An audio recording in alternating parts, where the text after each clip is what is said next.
સુરતમાં વિશ્વ જાગૃતિ મિશન સુરત સંચાલિત ચિલ્ડ્રન હોમ અનાથ આશ્રમના લાભાર્થે પરમ પૂજ્ય સુધાંશુજી મહારાજના માર્ગદર્શન હેઠળ ભક્તિ સત્સંગનું આયોજન કરાયું હોય, જે માટે સુરત પધારેલા પૂજ્ય સુધાંશુજી મહારાજે મિશનની કામગીરીથી પત્રકારોને માહિતગાર કર્યા હતા.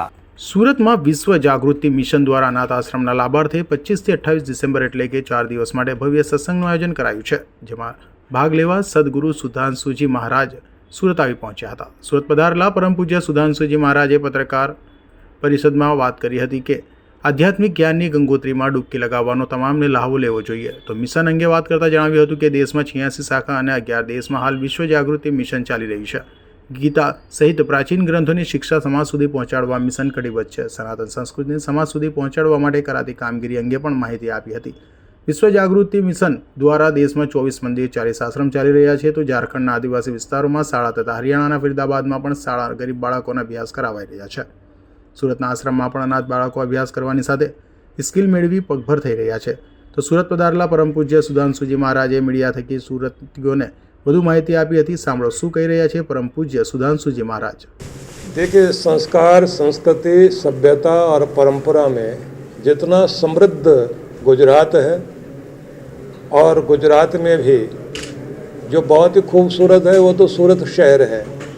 और इस सूरत शहर में जो मैं देख रहा हूँ कि यहाँ परंपराओं का भी, संस्कारों का भी, सभ्यता का भी निर्वहन बहुत अधिक किया जाता रहा है.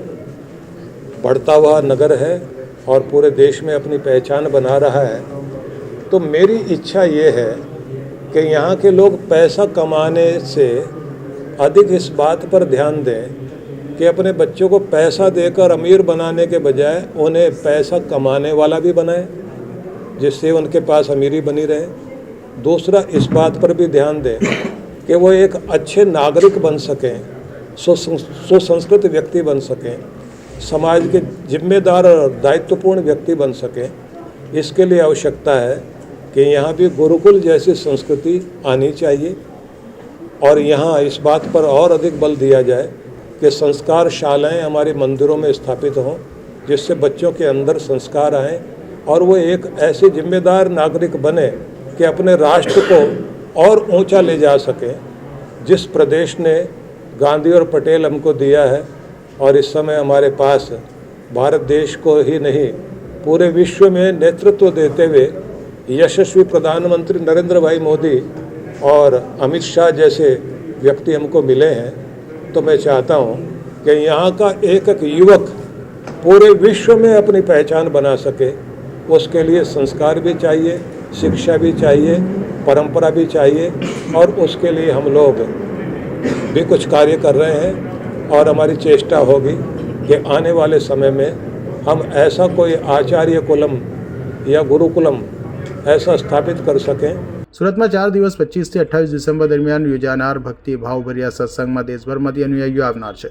તો સુરતમાં વિશ્વ જનજાગૃતિ મિશન સંચાલિત બાલાશ્રમ અનાથ આશ્રમના સુપરવાઇઝર ધર્માચાર્ય રામકુમાર પાઠક, સુરત મંડળના વડા ગોવિંદભાઈ ડાંગરા તથા ડૉક્ટર રજનીકાંત દવે, મંડળના આશ્રયદાતા સુરેશ માલાણી, પુરણમલ સિંઘલ, અશ્વિની અગ્રવાલ, બંસી જોશી, રામકેવલ તિવારી, ઇન્દ્રમણી ચતુર્વેદી, મંડળના મેનેજર રાજેશ ઠાકર સહિત મહારાજજીના દીક્ષિત શિષ્યો અને સમિતિ સાથે સંકળાયેલા મહાનુભાવો દ્વારા સત્સંગની તમામ કામગીરી પૂર્ણ કરાઈ છે.